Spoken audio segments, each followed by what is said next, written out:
On est devenu quand même expert du sapin de Noël aussi. On fait de la qualité aussi bonne que le Danemark et on a des très bons résultats avec l'altitude qu'on a. On cultive à 450, 500 mètres d'altitude et c'est vraiment l'idéal pour faire le Nordman et l'épicéa naturellement.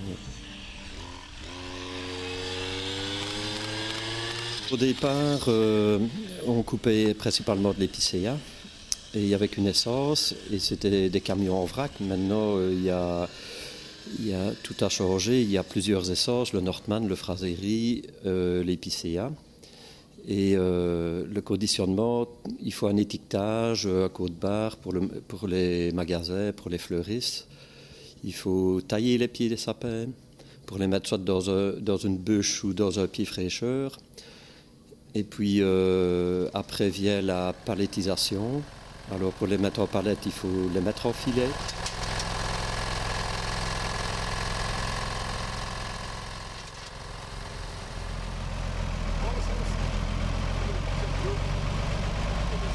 Ça démarre déjà à partir de la Toussaint.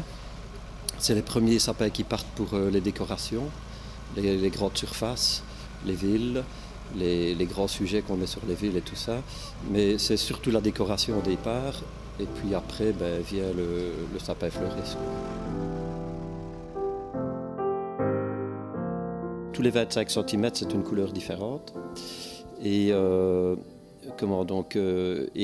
sur l'étiquette, il y a un gen code qui est obligatoire pour les fleuristes ou pour les grandes surfaces.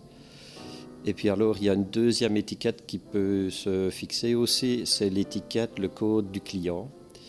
Et c'est l'information pour mes hommes qui vont couper, qui ne se trompent pas de jardinnerie. Chaque jardinnerie a sa couleur, a son code client. Le gros défi physique, c'est déjà de débarder tous les sapins hors des champs, parce qu'on ne coupe pas toute une parcelle, on n'exploite jamais que 20 ou 30 ou 40% de la parcelle la même année. Ça veut dire qu'il faut passer entre les autres sapins qui sont encore sur pied et on doit tirer les sapins une trentaine ou 40 mètres le long d'un chemin. Et ça, s'il y a de la neige ou s'il pleut, c'est assez physique. Ouais. La jardinerie vient souvent prendre en vrac eux-mêmes, mais toutes les préparations en général à 80% sont palettisées. C'est beaucoup plus facile pour les transports. Et alors, pour réduire les coûts de transport, c'est souvent des camions qui passent ici sur l'autoroute. C'est sur leur chemin pour descendre des plantes sur la France ou bien plus loin.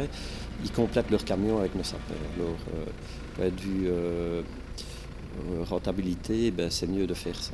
Les transports, ils ne sont pas sur une demi-journée, alors on essaye toujours de faire au plus juste, mais on a souvent des surprises, un camion qui arrive un jour à l'avance, un autre qui arrive 2 jours en retard. Le 3-4 décembre, c'est vraiment la fin des gros camions, et pour la jardinerie, ça commence à partir du 6 décembre, en général, à partir du 6 décembre.